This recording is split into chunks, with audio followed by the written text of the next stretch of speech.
turn now to the Imam Pastor Jones was talking about, Muhammad Musri. He's the president of the Islamic Society of Central Florida. Thank you for joining us this morning, Imam. And you heard Pastor Jones right there. He said you promised him, if you cancel the mosque, if you cancel the burning, the mosque will be moved. And if you deny saying that, you're lying.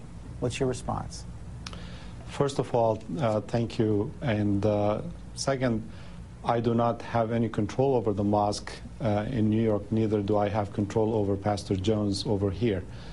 As a gesture of goodwill, I stepped in to explain to Pastor Jones the gravity of the situation, and while I was meeting with him, he got that call from Secretary of State of Defense Gates, and he... You were there in the room while he got the call? Yes, and he technically was changed and was about to make that decision regardless of that offer or not. That offer wasn't on the table. So you think Secretary Gates convinced him?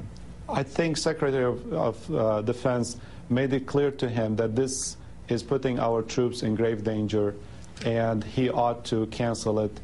I tried to close the deal and told him that today hundreds of millions of Muslims will be celebrating Eid, listening to sermons, and if he did not cancel on Thursday afternoon, then it's very possible that we would see riots and demonstrations in the streets in Afghanistan, Pakistan, elsewhere, and our troops will be in harm's way. But Mr. Imam, he's being quite specific. He's saying you spoke to him, he's saying you said specifically if this is canceled, if the burning is canceled, the mosque will be moved. How could he be under such a misimpression?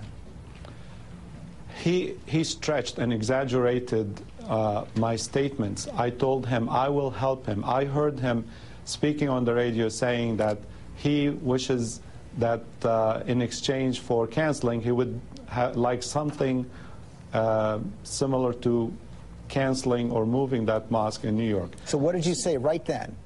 So right there, I told him I'm willing to make contact as an imam to the imam in New York, Muslim to Muslim, and ask on his behalf to schedule a meeting. And I told him I would invite you with me. We'll go up there, we'll talk.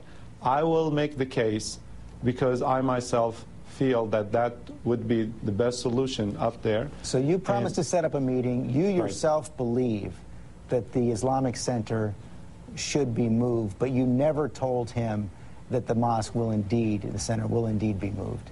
Exactly. I told him I did not even speak with the imam in New York, so how can I guarantee you?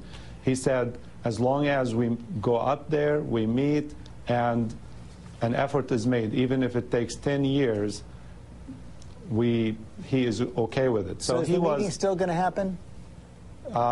Yes, the meeting will happen. But Pastor Jones stretched it, and when we came in front of the cameras outside of his church, he said that I gave him the guarantee to move the mosque, which is not true, which I'm not in control of. But do you believe you can now persuade Imam Ralph and the other developers of the center to move? It is what you believe is the right thing to do. I think it's the right thing to do. I'm not in any position of authority to make them move it, but I will try my level best to persuade them to do so. Okay. Well, thank you very much for your time this morning and for helping us sort through this. Thanks. Time now.